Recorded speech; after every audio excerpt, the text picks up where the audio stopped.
বাইতুল্লাহর দিকে তাকায় বলে, বাইতুল্লাহ, এ বাইতুল্লাহ, মক্কার কাফেররা আমাকে মক্কায় থাকতে দিল না, আমার বাপ দাদার ভিটা ছাড়া করলো। বাইতুল্লাহ, তোমাকে ছেড়ে আমার যেতে মন চায় না। বাইতুল্লাহ, আমার ইচ্ছা ছিল তোমার খেদমত করব, ইচ্ছা ছিল তোমার কাছে থাকব, কিন্তু মক্কার কাফেররা আমাকে থাকতে দিল না। সিরাতের কিতাবের মধ্যে আসে আল্লাহর নবীর চোখের পানি পড়তে পড়তে রসুলের দাড়ি মোবারক ভিজে ভিজে টপ টপ করে আল্লাহ রসুলের চোখের পানি পড়তেছে। কারণ এই মক্কা হলো বাবার দেশ, এই মক্কা হলো মায়ের দেশ, এই মক্কা হলো জন্মভূমি। ঠিক কিনা বলেন? আমরা ঢাকা শহরে থাকি, মাঝে মাঝে যখন শরীয়তপুরে আসি, গ্রামের রাস্তাগুলো হাঁটি, এত ভালো লাগে, লাগে না? এত ভালো লাগে। নারীর একটা টানই আলাদা, দেশের মাটির একটা ঘ্রাণই আলাদা। জানেন, 10 বছর যে বিদেশ থাকেন তারপরে বুঝবেন যে দেশ কি জিনিস। এই যে বিদেশে যায়, অনেক দেশে প্রোগ্রাম করতে, অনেক প্রবাসী ভাইয়েরা আইসা কান্না করে দেয়, হুজুর এক মুহূর্ত দেশ ছাড়া ভালো লাগে না। বলে, হুজুর বিদেশে থাকি আরামে, এসির নিচে থাকি, এসি গাড়ি নিয়ে চলি, দামি দামি রেস্টুরেন্টে খাই, কিন্তু মায়ের দেশ, বাবার দেশ, মাতৃভূমি, এই দেশের কথা কখনো ভোলা যায় না। ঠিক কিনা বলেন? আল্লাহ রসুল যে মক্কা থেকে মদিনায় হিজরত করলেন, নবীজি কি ক্ষমতার কারণে, ক্ষমতার জন্য, অর্থের জন্য, নেতা হওয়ার জন্য? না না না মুসলমান, একমাত্র আল্লাহর কোরআনের জন্য। ঠিক কিনা বলেন? এই কোরআনকে আল্লাহর জমিনে বাস্তবায়ন করার জন্য আল্লাহর নবী মক্কা থেকে হিজরত করে মদিনায় যায়। সাথে সাইয়েদেনা আবু বকর, ভালো করে কথাগুলো খেয়াল করেন, সাথে সাইয়েদেনা আবু বকর কিছু খাবার দাবার নিয়ে যায়, রসদপত্র নিয়ে যায়। মক্কা থেকে মদিনার দূরত্ব হলো বর্তমানে 550 কিলোমিটার। কয়শো কিলোমিটার? সেই 1500 বছর আগে 550 কিলোমিটার না, সেই সময় হবে 1500 কিলোমিটার। কারণ ওই সময় তো আধুনিক রাস্তাঘাট ছিল না। ঠিক কিনা বলেন? পাহাড়ি পথ পার হয়ে, মরুভূমির পথ, আঁকাবাঁকা পথ, জঙ্গলের পথ পার হয়ে মক্কা থেকে মদিনায় যেতে হয়েছে। বর্তমানের বিজ্ঞানীরা বলে সেই 1500 বছর আগে মুসলমানদের নবী মোহাম্মদ কিভাবে এই পথ পাড়ি দিয়া মক্কায় গেল, মদিনায় গেল, তাদের মাথায় ধরে না। দুনিয়ার মানুষের মাথায় ধরতে না পারে। আল্লাহ তাআলা কোরআনুল কারীমের মধ্যে বলছেন, ওয়া মা আরসালনাকা ইল্লা রাহমাতাল লিল আলামিন। আল্লাহু আকবার। নবী আপনি হলেন রহমত, আপনি হলেন বরকত। ঠিক কিনা বলেন? এবার সাইয়েদেনা আবু বকর হলেন আল্লাহ রাসূলের হিজরতের সাথী। সাইয়েদেনা আবু বকর বলে, আমি দেখি আল্লাহর নবীর হাত ধরে ধরে আমি নবীকে রাস্তা দিয়ে নিয়ে যাচ্ছি। আল্লাহর নবী পাথরের পথ পাড়ি দিতেছেন, পাথরের উপরে পাড়া দিয়ে দিয়ে যাচ্ছেন। এক একটা বড় বড় পাথর। আপনারা যারা হজে গেছেন, তায়েফে গেছেন, বড় বড় পাথর দেখছেন না? বিশাল বিশাল এক একটা পাথর। হযরত আবু বকর বলেন, সাইয়েদনা আবু বকর বলেন, আল্লাহর নবী প্রচন্ড সূর্যের আলোতে পাথর কিন্তু আরো গরম হয়ে যায়। জানেন, সূর্যের আলোতে পাথর কিন্তু আগুনের মতো গরম হয়ে যায়। সাইয়েদনা আবু বকর বলেন, আল্লাহর নবী এক একটা গরম পাথরের উপরে পাড়া দেয়, সাথে সাথে পাথরগুলো বরফের মতো শীতল হয়ে যায়। শুধু পাথরগুলো ঠান্ডা হয় না, আল্লাহর নবীর পা মোবারক যেই শক্ত পাথরে পড়ে, ওই পাথরটা একেবারে তুলার মতো নরম হয়ে যায়। আল্লাহর নবী ডাক দিয়া বলে, পাথর এইভাবে নরম হয়ে যাচ্ছ কেন? কারণ কি? পাথর ডাক দিয়া বলে, ওগো আল্লাহর নবী, নরম কেন হব না? আপনি কি মনে করছেন আপনাকে আমরা চিনি নাই? আপনি শুধু মানুষের না নবী না, আপনি আমাদেরও নবী। সাউন্ড বাড়া। আপনি শুধু আমাদের নবী না, আপনি শুধু মানুষের নবী না, আপনি আমাদেরও নবী। আমরা কিন্তু আপনাকে চিনতে ভুল করি নাই। আল্লাহু আকবার।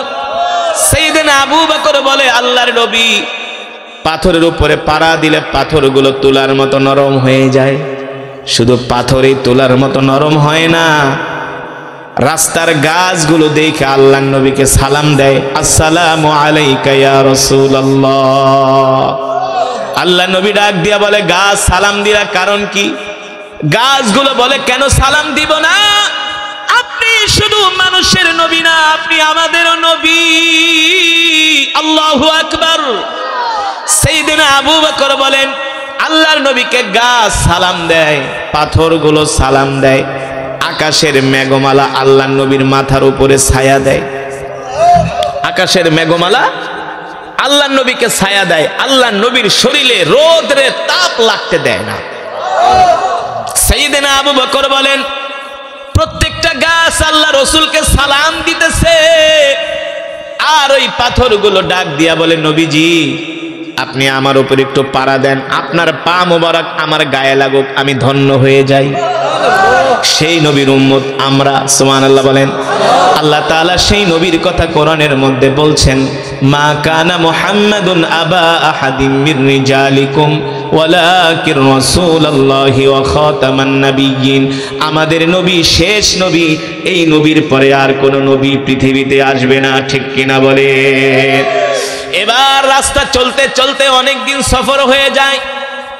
হঠাৎ করে আল্লাহর নবী একদিন সাইয়েদনা আবু বকরকে বলেন, ইয়া আবু বকর, ও আবু বকর, আনা আতশানুন জিদ্দান, আনা জাইউন জিদ্দান। আবু বকর আমার ক্ষুধা লাগছে, কোনো খাবার দাবার আছে কিনা? সাইয়েদনা আবু বকর বলে, আল্লাহর নবী মক্কা থেকে যত খাবার দাবার নিয়ে আসছি সব খাবারগুলো শেষ হয়ে গেছে। আল্লাহ রসুল দেখেন কতটা ক্লান্ত পরিশ্রান্ত, কত আর হাঁটা যায়, কত আর পথ চলা যায়। শেষ পর্যন্ত আল্লাহ নবী বলে, আবু বকর একটু পানি দেন, কলিজাটা ঠান্ডা করি। সাইয়েদনা আবু বকর বলে, আল্লাহ নবী পানিও শেষ, আমার কাছে পানিও নাই। সাইয়েদনা আবু বকর বলেন, আল্লাহ রসুল আমার কাছে খাবার চাই, আল্লাহর নবী আমার কাছে পানি চাই, আমি খাবার দিতে পারি না, পানি দিতে পারি না। এর চাইতে কষ্ট আবু বকর বলে, আমার কাছে আর কিছু হতে পারে না। অথচ এই আবু বকর সেই আবু বকর, আল্লাহর নবী ডাক দেয়া বলছেন, জিহাদের ময়দানে যেতে হবে আবু বকর, কি আছে ঘরে সম্পদ নিয়ে আসেন। সাইয়েদনা আবু বকর কিতাবের মধ্যে আসছে, লবণের বাটিটা পর্যন্ত নিয়ে আসছে, লুসনিটা পর্যন্ত নিয়ে আসছে, তরকারি লাড়ার খুরচনটা পর্যন্ত আল্লাহর নবীর সামনে এনে হাজির করছে। আল্লাহ রসুল বলে, আবু বকর দেখতেছি লবণের বাটিটা পর্যন্ত নিয়ে আসছেন, বাড়িতে কি রাইখা আসছেন? সাইয়েদনা আবু বকর বলেন, ওগো আল্লাহর নবী, বাড়িতে আল্লাহ আল্লাহ রাসূলকে রাইখা আসছি। আল্লাহ রসুল ডাক দিয়া বলে, আবু বকর দেখেন তো মরুভূমির মধ্যে কোনো ঘর দেখা যায় কিনা? সাইয়েদনা আবু বকর বলেন, আমি মরুভূমির দিকে তাকায় দেখি কোনো ঘর বাড়ি দেখা যায় না।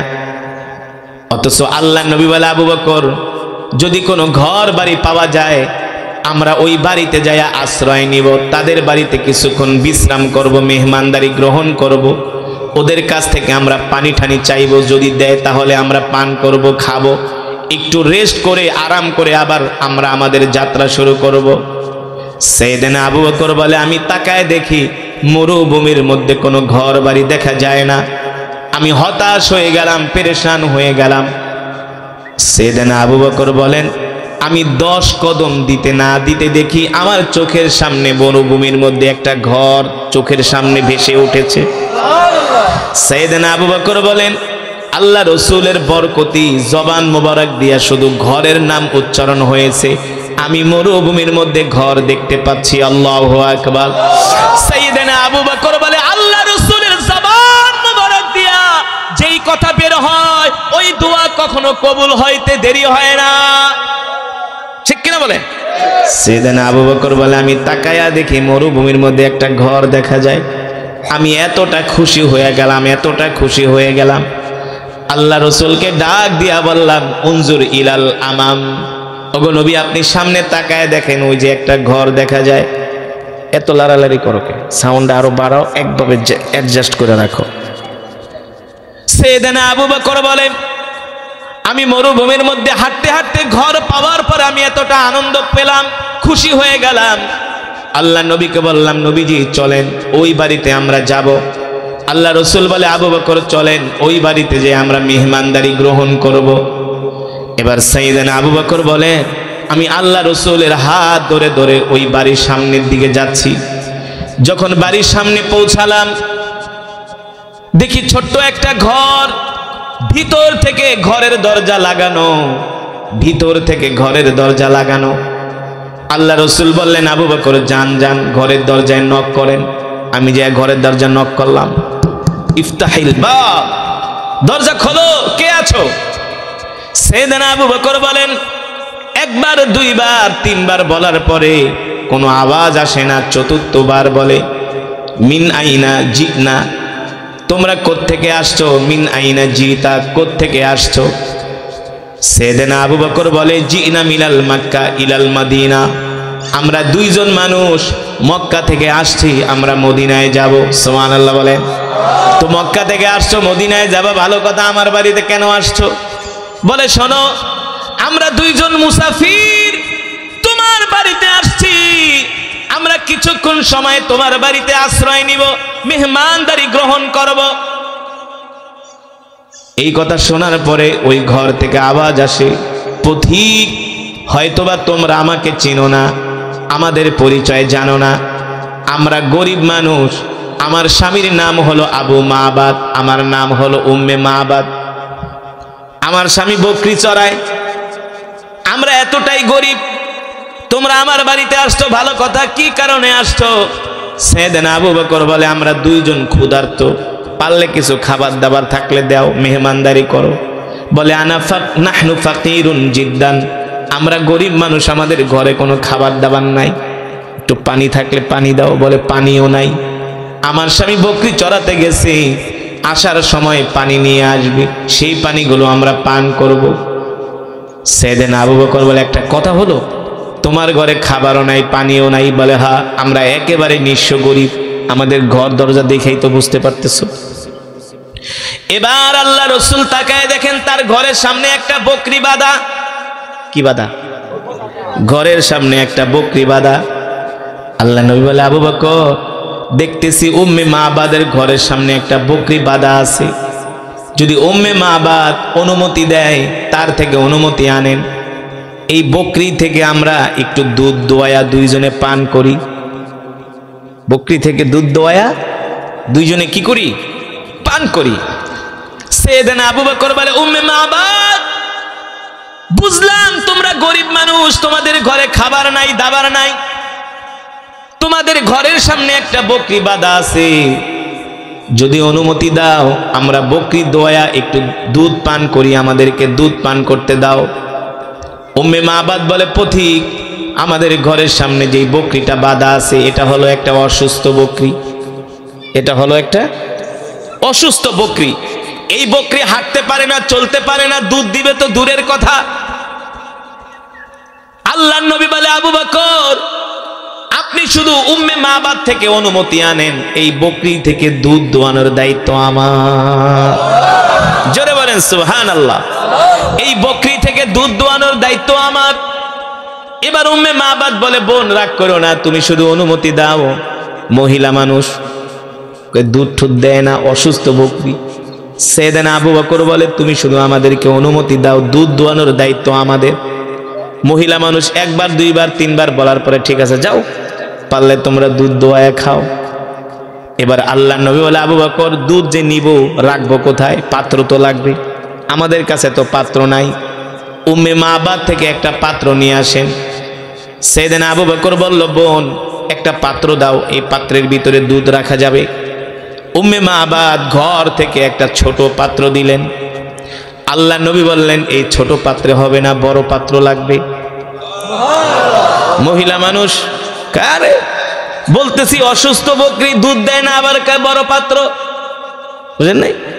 তার একটু খটকা লাগলো, সন্দেহ হলো, কে এভাবে আমাকে ডিস্টার্ব করে?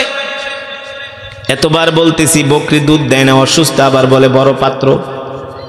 এবার উম্মে মাবাদ বলে, আমি একটু আমার ঘরের দরজাটা ফাঁকা করে বাইরের দিকে তাকাইলাম, আমার চোখের দৃষ্টি যায়া যুবক মোহাম্মদের উপরে পড়েছে। ওয়াল্লাহি রব্বিল কাবা, আমি আমার জীবনে এত সুন্দর মানুষ আর কোনোদিন দেখি নাই। আমি একবার যুবক মোহাম্মদের দিকে তাকাই, আরেকবার আমি পূর্ণিমার চাঁদের কথা মনে করি। উম্মে মাবাদ বলে, আল্লাহ বলি, যুবক মোহাম্মদ পূর্ণিমার চাঁদের চেয়েও সুন্দর। আল্লাহু আকবার। যুবক মোহাম্মদ পূর্ণিমার চাঁদের চেয়েও সুন্দর।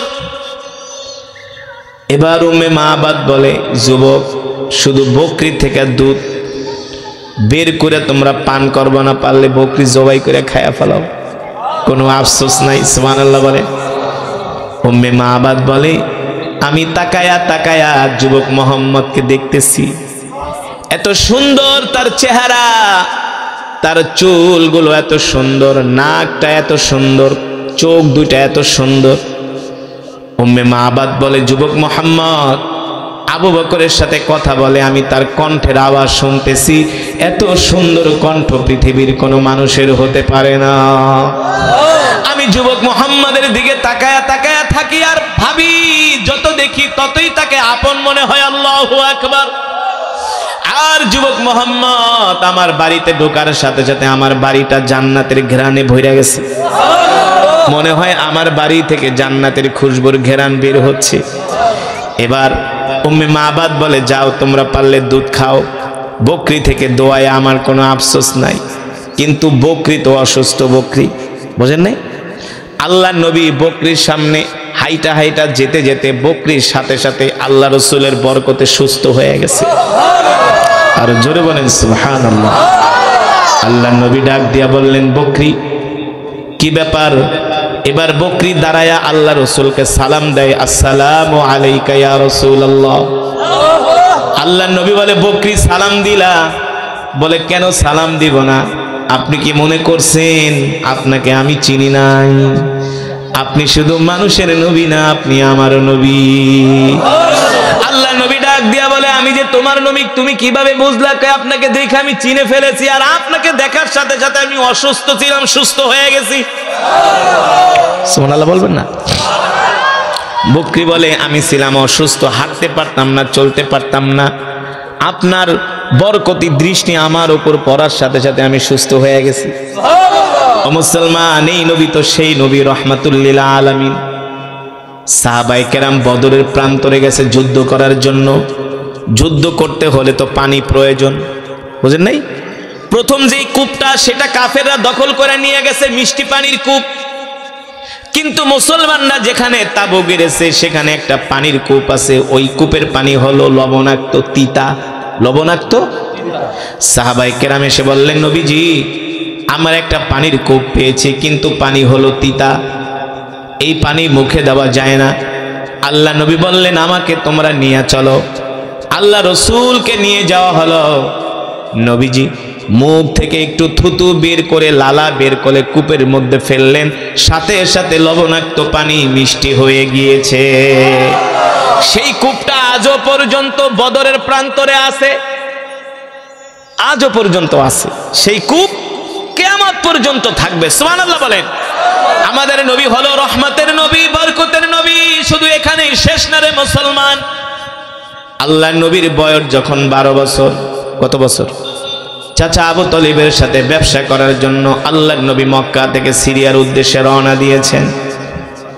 জর্দানের সীমান্তবর্তী এলাকায় যখন গেলেন, আল্লাহ নবী একটু টায়ার্ড হয়ে গেলেন।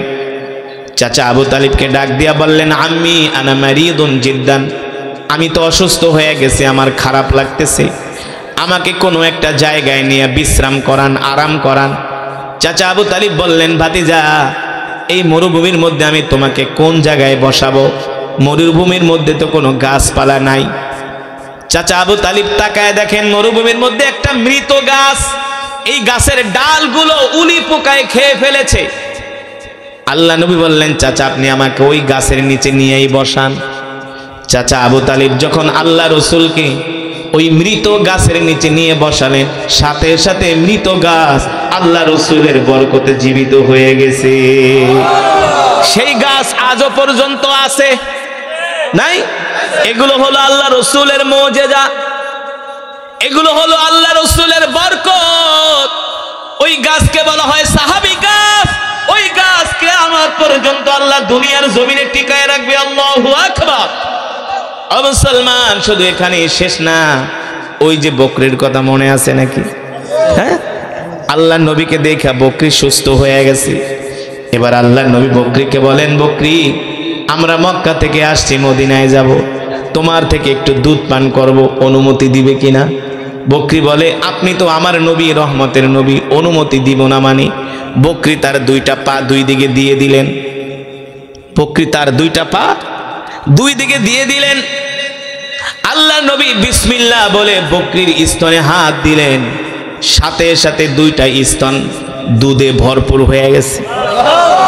এবার বকরি ডাক দিয়া বলেন, গো আল্লাহর নবী, দুধের ভার সইতে পারি না, তাড়াতাড়ি করে আমার থেকে দুধ দোয়ায় আপনি পান করেন। এবার নবীজি বরকতের নবী তার বরকতে হাত দিয়া দুধ বকরি থেকে দোয়া স্তন থেকে বের করতেছেন। দুধ বের করতে করতে বিশাল পাত্র ভইরা গেছে, বিশাল পাত্র। উম্মে মাবাদ ঘর থেকে তাকায় তাকায় দেখেন আল্লাহর নবী নিজের হাত দিয়া দুধ দোয়াইতেছে আর বকরির স্তন থেকে দুধ বের হচ্ছে। উম্মে মাবাদ চিন্তা করে, অসুস্থ বকরি ঘাস খায় না, হাঁটতে পারে না, চলতে পারে না, সেই বকরি থেকে দুধ বের হচ্ছে। আল্লাহু আকবার, জোরে বলেন আল্লাহু আকবার। এটা কি কোনো দুনিয়ার সাধারণ মানুষের পক্ষে সম্ভব? কোনোদিনই সম্ভব নয়, ঠিক কিনা বলে? এবার দুধ দোয়ানোর পরে আল্লাহ নবী ডাক দিয়া বললেন, ইয়া আবা বকর ইশরাব, আবু বকর আপনি খান, পান করেন। সেদিন আবু বকর বলেন, না না না নবীজি আপনি আগে খান। দেখেন আল্লাহ রসুল কত ভালো নবী, মানুষের প্রতি কত দয়া, নিজে খায় না, সাইয়েদনা আবু বকরকে বলে আগে খান। অথচ নবীজি কিন্তু ক্লান্ত। আর আমরা হইলে কি করতাম? কোন কি করতাম? নিজে বাঁচলে বাপের নাম না, আগে নিজে খায়া নেই। এই কারণে তো আল্লাহ কোরআনুল কারীমের মধ্যে বলছেন, লাকাদ জাআকুম রাসূলুম মিন আনফুসিকুম আজিজুন আলাইহি মা আনিতুম হারিসুন আলাইকুম বিল মুমিনিনা রাউফুর রহিম। আল্লাহ তাআলা বলে, হে দুনিয়ার মানুষ, আমি আল্লাহ তোমাদের মধ্য থেকে এমন একজন নবী পাঠাইছি যেই নবী কিনা তার জীবনের চেয়েও তোমাদেরকে ভালোবাসে। আল্লাহর নবী তার জীবনের চেয়েও আমাদেরকে ভালোবাসে। আল্লাহু আকবার। এবার আল্লাহর নবী সাইয়েদনা আবু বকরকে দুধ খাওয়ালেন, দুধ পান করলেন সাইয়েদনা আবু বকর। আল্লাহর নবীও দুধ পান করলেন। এবার দুধ পান করার পরে একটু সূর্যের তাপ কমেছে। আল্লাহর নবী বলে, চলেন আবু বকর আবার মদিনার দিকে রওনা শুরু করি। এবার সাইয়েদনা আবু বকর সহ আল্লাহর নবী আবার মদিনার দিকে রওনা শুরু করলেন। উম্মে মাবাদ এবার ঘরের থেকে বের হয়েছে। উঠানে আয়েশা দেখে, যেদিকে তাকায় শুধু তার নাক থেকে জান্নাতের ঘেরান আসতেছে। অসুস্থ বকরিটাও সুস্থ হয়ে গেছে। তিনি আল্লাহ রসুলের দিকে তাকায় বলে, হে বরকতের মেহমান, যেও না যেও না যেও না, তোমাদের মতো বরকতের মেহমান আমি আজ পর্যন্ত কোনোদিন পাই না। আল্লাহ রসুল মক্কা থেকে মদিনার দিকে যাচ্ছেন, বিকাল হয়ে গেছে। আবু মাবাদ, উম্মে মাবাদের স্বামী আবু মাবাদ বকরি চড়ায়া বাড়িতে আসছে। আয়েশা দেখে তার বাড়ির থেকে আজকে ঘেরান বের হইতেছে। স্ত্রীকে ডাক দিছে, এই স্ত্রী ব্যাপার কি, আজকে বাড়ি থেকে এত ঘেরান বের হচ্ছে, কারণ কি রে? উম্মে মাবাদ ডাক দিয়ে বলে, স্বামী গো ঘরের ভিতরে আসেন, শুধু বাড়ি থেকে ঘেরান বের হয় না, আরো খবর আছে। দেখেন দেখেন অসুস্থ বকরিটাও সুস্থ হয়ে গেছে। কিভাবে হইল? বলে, আপনি যখন সকালবেলা বের হয়েছেন, ভর দুপুরে দুইজন মেহমান আসছে আমাদের বাড়িতে। স্বামী গো, একজনের চেহারা এত সুন্দর এত সুন্দর, যার দিকে তাকায়া থাকলে শুধু তাকায়াই থাকতে মন চায়। বলে, এই মেহমান কোত্থেকে আসছে? বলছে, মেহমান তারা মক্কা থেকে আসছে, মদিনায় যাবে। সুবহানাল্লাহ বলেন। বলছে, মেহমান মক্কা থেকে আসছে, মদিনায় যাবে। বলস কি? বলে, হ্যাঁ মদিনায় যাবে। বলে, হ্যাঁ। নবী গো, স্বামী গো শোনেন, এই মেহমানকে দেখা, ওই নবীকে দেখা আমাদের অসুস্থ বকরি সুস্থ হয়ে গেছে। সাইয়েদনা আবু বকর সাথে ছিলেন বলে তার সাথে একজন সঙ্গীও ছিল। তাদের ব্যবহার এত সুন্দর, তাদের আচরণ এত সুন্দর, তাদের ব্যবহার দেখলে যে কোনো মানুষ মুগ্ধ হয়ে যাবে। মানুষের ব্যবহার, সাধারণ মানুষের ব্যবহার এত সুন্দর হতে পারে না। উম্মে মাবাদের স্বামী আবু মাবাদ বলে, স্ত্রী রে, আমি বুঝতে পেরেছি আমার বাড়িতে আজকে কে আসছে। আমার বাড়িতে দুনিয়ার কোনো সাধারণ মানুষ আসে নাই, আমার বাড়িতে আখেরি নবী এসেছে। আল্লাহু আকবার, আখেরি নবী আসছে। স্ত্রী তাড়াতাড়ি চল, ঘটি বাটি যা আছে গাছটি বস্তা সব লইয়া চল, মদিনায় যাই। ওই নবীর কথা আমি আমার ধর্মীয় কিতাবের মধ্যে পড়ছি, শেষ জামানায় একজন নবীর আগমন হবে, তিনি মক্কা থেকে হিজরত করে এই পথে মদিনায় যাবে। আমি ওই নবীকে পাওয়ার জন্যই এই মরুভূমির মধ্যে ঘর বানাইছি, কিন্তু নবীকে দেখতে পারি নাই, তিনি মদিনায় চলে গেছে। আমি বকরি চড়াতে গিয়েছিলাম, শোন স্ত্রী, আর দেরি করব না, চলো আমরা মদিনায় যায়া সেই নবীর হাতে হাত রেখে কালেমা পড়ে মুসলমান হয়ে যাব। আল্লাহু আকবার, জোরে বলেন আল্লাহু আকবার। মুসলমান, সেই আখিরি নবীর উম্মত আমরা, যেই নবীর হাতে থাকবে জান্নাতের চাবি, ঠিক কিনা বলেন? যেই নবীর আগে কেউ জান্নাতে যেতে পারবে না। হাসরের ময়দানে সেই নবী রহমাতুল লিল আলামিন যদি কোনো মানুষের জন্য সুপারিশ না করে, সেও জান্নাতে যেতে পারবে না। আমরা সেই রসুলের উম্মত, খুশি নাকি বেজার? আসুন আজ থেকে এই রজব মাস, এই মাসে আল্লাহর রসুল মেরাজ করেছিলেন, আল্লাহর বাড়িতে গিয়েছিলেন আরশে আজিমে। সেখানে যাওয়ার পরে নবীর উপরে অত্যাচার করলো, নির্যাতন করলো, জুলুম করলো, আল্লাহ নবীকে মিথ্যাবাদী বলে সাব্যস্ত করলো। অথচ আল্লাহ তাআলা কোরআনুল কারীমের মধ্যে বলছেন, ওয়ামা আরসালনাকা ইল্লা রাহমাতাল লিল আলামিন। সুবহানাল্লাহ বলেন। মক্কার কাফেররা আমার নবীকে বলে মিথ্যাবাদী, আর আল্লাহ রাব্বুল আলামিন বলেন নবী আপনি হলেন রহমত। সুবহানাল্লাহ বলেন।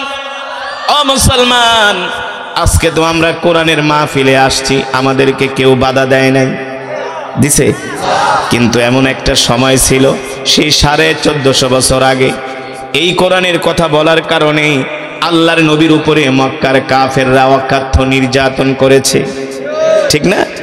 আমরা মুসলমানরা এখন সময় পাইলেও মসজিদে যায় নামাজ পড়ি না, কোরআনের মজমায় আসি না, আছে কি আছে না? আজকে মুসলমানের কাছে নামাজ ভালো লাগে না, দিন ধর্ম ভালো লাগে না, কোরআনের মাহফিল ভালো লাগে না। আজকে মুসলমানদের কাছে ভালো লাগে নাটক, সিনেমা, ঠিক কিনা বলেন? অথচ আল্লাহর নবী এই কোরআনের জন্য উহুদের ময়দানে দান মোবারক শহীদ করেছেন, তায়েফের ময়দানে রক্ত দিয়েছেন। শুধু তায়েফের ময়দানে রক্ত দেয় নাই রে মুসলমান, এই কোরআনের জন্য আল্লাহর নবীকে নিজের মাতৃভূমি ছাড়তে হয়েছে, ঠিক কিনা বলেন? হাসরের ময়দানে আল্লাহর নবী বলবেন, উম্মতরা আসো, আমি তোমাদেরকে নিয়ে জান্নাতে প্রবেশ করব। তখন অনেক মুসলমান আইসা আল্লাহ রসুলের সামনে দাঁড়াবে, আল্লাহর নবীকে বলবে, নবী গো, আমরা তো আপনার উম্মত, আপনি আমাদের জন্য আল্লাহ তাআলার কাছে সুপারিশ করেন। আল্লাহর নবী সেই দিন ডাক দিয়া বলবে, তোরা আমার উম্মত না, আজকে তোদের 3.5 হাত বডির মধ্যে কোনো উম্মতের চিহ্ন পাওয়া যায় না। দেখ, আমি নবী কোরআনের দাওয়াত দিতে গিয়ে কাফেরদের পাথরের আঘাত খেয়েছি, ঠিক কিনা বলেন? ও মুসলমান, আল্লাহর নবী কতটা কষ্টের মধ্যে থেকে, কতটা দুঃখের মধ্যে থেকে আল্লাহর নবী কোরআনের দাওয়াত দিয়েছেন। আল্লাহর রসুলের নবুয়তের বয়স যখন 10 বছর, আল্লাহ রসুলের একজন শক্ত খুঁটি ছিলেন মক্কায়, তার চাচার নাম হলো আবু তালেব। নাম কি? চাচার নাম ছিল আবু তালেব। এই চাচা আল্লাহ রসুলের জন্য এমন একটা শক্ত খুঁটি ছিল মুসলমান। আল্লাহ রসুলের চাচা আবু তালেব যতদিন বেঁচে ছিলেন, মক্কার কাফেররা আল্লাহ রসুলের দিকে তাকানোর সাহস পায় নাই, আল্লাহ নবীকে একটা গালি দেওয়ার সাহস পায় নাই। সেই 10ম হিজরিতে নবুয়তের 10ম বছরে আল্লাহ রসুলের চাচা আবু তালেব ইন্তেকাল করলেন।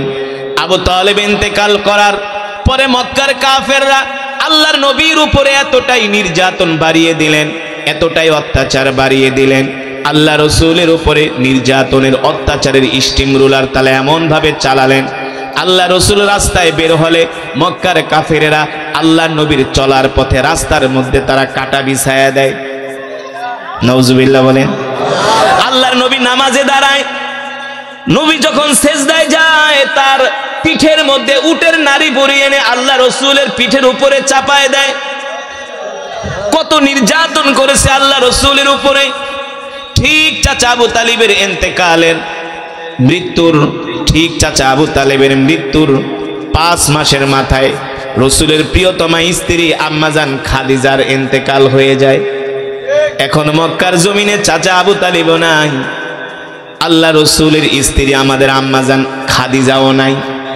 নবীজি মক্কার জমিনে আরো অসহায় হয়ে পড়েন, মক্কার জমিনে আরো একা হয়ে পড়েন। এবার আল্লাহ নবী বলেন, দেখি মক্কার মানুষরা কালেমার দাওয়াত গ্রহণ করে না, কোরআনের দাওয়াত গ্রহণ করে না। শেষ পর্যন্ত আল্লাহ রসুল মক্কা থেকে তায়েফে যান কোরআনের দাওয়াত দেওয়ার জন্য। কোথায় যান? আল্লাহ নবী 15 মাস তায়েফের ময়দানে ছিলেন। 15 মাসে একটা কাফেরও কালেমা পড়ে মুসলমান হয় নাই। আল্লাহ নবীর হৃদয় ভেঙে যায়, আল্লাহ রসুলের হৃদয়টা ভেঙে খান খান হয়ে যায়। আল্লাহ নবীর কালেমার দাওয়াত তো তায়েফের কাফেরেরা গ্রহণ করলই না। শেষ পর্যন্ত আল্লাহ নবীকে তারা পাগল বলে বলে আল্লাহ নবীর উপরে পাথর নিক্ষেপ করতে শুরু করলো। সিরাতের কিতাবের মধ্যে আসছে এমন ভাবে আল্লাহ নবীকে পাথর মারলো, নবীজির শরীর মোবারক রক্তাক্ত করে দিল। 1 কিলোমিটার 2 কিলোমিটার 3 কিলোমিটার রাস্তা না, আল্লাহ নবীকে মক্কার কাফেররা 5 কিলোমিটার রাস্তা দৌড়াইছে আর নবীর উপরে পাথর মেরেছে। এক একটা পাথরের আঘাতে আল্লাহর নবীর শরীর ক্ষত বিক্ষত হয়েছে, আল্লাহ রসুলের শরীর মুবারক থেকে রক্ত ঝরেছে।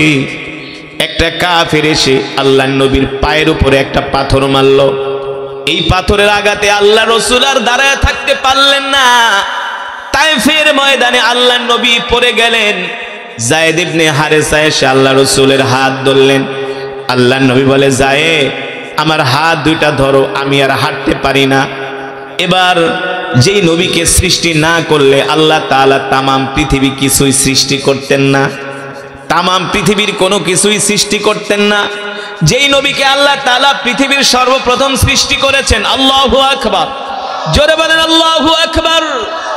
এবার সেই কলিজার টুকরা নবী উহুদের ময়দানে, তায়েফের ময়দানে আল্লাহর নবী এবার খোঁড়ায় খোঁড়ায় হাঁটতেছে, খুঁড়িয়ে খুঁড়িয়ে হাঁটতেছে। আল্লাহ রসুলের এই দৃশ্য দেখা আল্লাহ তাআলা সহ্য করতে পারলেন না, জিব্রাইলকে পাঠিয়ে দিলেন, ও জিব্রাইল যাও যাও যাও, আমার নবীকে পাথর মেরে রক্তাক্ত করেছে তায়েফের কাফেরেরা, আমি আল্লাহ সইতে পারি না। এবার আল্লাহ নবী হযরত যায়েদ ইবনে হারেসার হাত ধরে এসে একটা আঙ্গুরের বাগানের সামনে বসলেন। ওই বাগানের মালিকের নাম ছিল উতবা।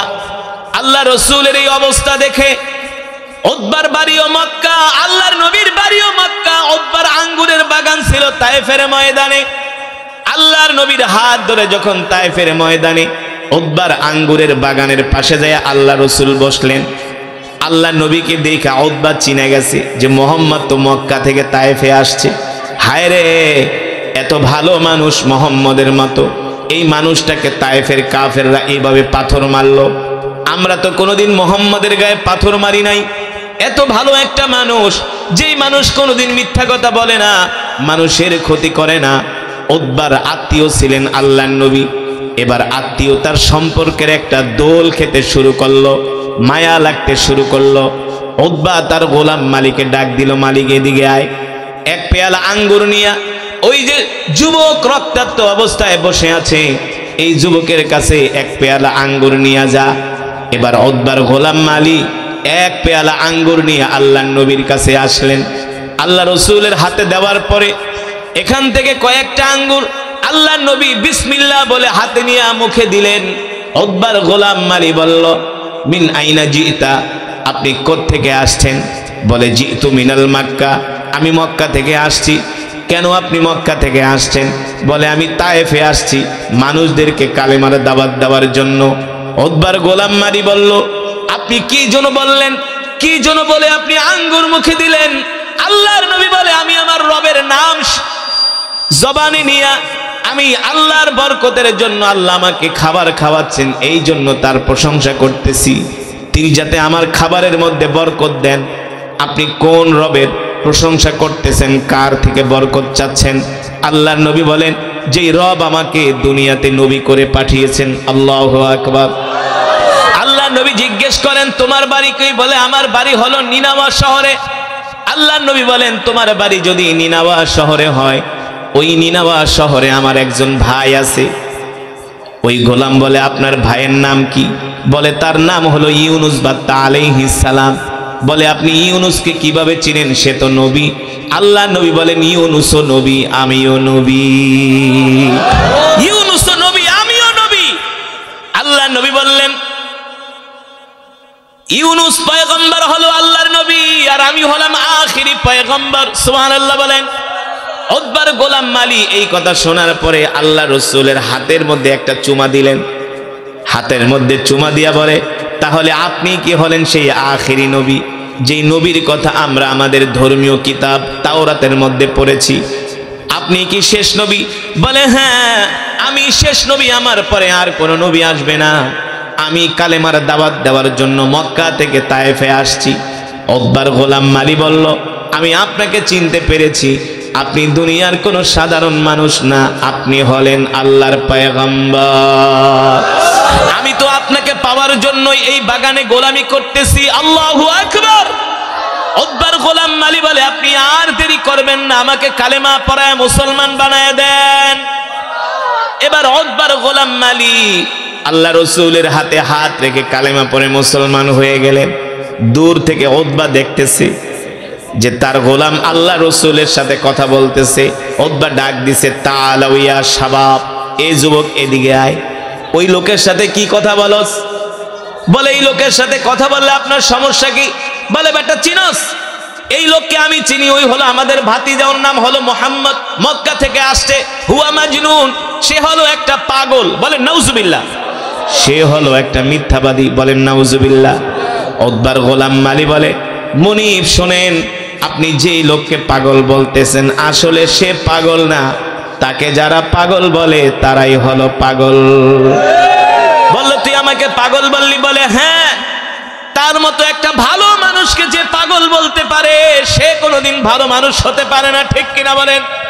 মালিক, আপনি শোনেন, আমি তার পরিচয় জানতে পেরেছি, সে দুনিয়ার কোনো সাধারণ মানুষ না, তিনি হলেন আখিরি পয়গম্বর মুহাম্মাদুর রাসূলুল্লাহ সাল্লাল্লাহু আলাইহি ওয়াসাল্লাম। আমি তার হাতে হাত রেখে কালেমা পড়ে মুসলমান হয়ে গেছি। সুবহানাল্লাহ বলেন। উতবা বলে, তুই কি করলি? বলে, হ্যাঁ, তিনি সত্য নবী, তার কথা আমরা আমাদের ধর্মীয় কিতাবের মধ্যে পড়েছি। তার কথা আমরা আমাদের ধর্মীয় কিতাবের মধ্যে পড়েছি। এবার আল্লাহর নবী ওই মালিকে কালেমা পড়ায় মুসলমান বানায় দিলেন। নবী আবার মক্কা থেকে চলে আসলেন, তয়েফ থেকে চলে আসলেন মক্কায়। তয়েফ থেকে মক্কায় আসার পরে মক্কার কাফেররা আল্লাহ নবীর উপরে আরো নির্যাতন বাড়ায় দিল, আরো অত্যাচার বাড়ায় দিল। আল্লাহ তাআলা তার হাবিবকে ডাক দিয়া বললেন, হাবিব, আপনি আর মক্কায় থাকবেন না, এবার মক্কা থেকে হিজরত করে আপনি মদিনায় চলে যান। ও মুসলমান, একমাত্র দ্বীনের জন্য আল্লাহর নবীকে তার বাপ দাদার ভিটা ছাড়তে হয়েছে। আপনাদেরকে যদি বাপ দাদার ভিটা ছাড়া করে, আপনারা কি করবেন? বলেন, কি করবেন? বাংলাদেশের কক্সবাজারে 20 লক্ষ রোহিঙ্গা আছে, রাখাইনের মুসলমান। আমরা মাঝে মাঝে উখিয়াতে ওয়াজ করতে যাই, লক্ষ লক্ষ রাখাইনের মুসলমানরা আছে ওয়াজ শুনতে। আয়েশা বলে, হুজুর, আমরা আবু বকর রেডি থাকবেন, যে কোনো সময় আমরা মক্কা থেকে হিজরত করে চলে যেতে পারি মদিনায়। আল্লাহ নবী যেই দিন মদিনায় যায়, সিরাতের কিতাবের মধ্যে আসছে, মদিনা থেকে 3 কিলোমিটার দূরে যায় আল্লাহ নবী বারবার মক্কার দিকে তাকায় আর কান্না করে। মক্কার দিকে তাকায়। আল্লাহ তাআলা জান্নাতের সুসংবাদ দিয়েছেন।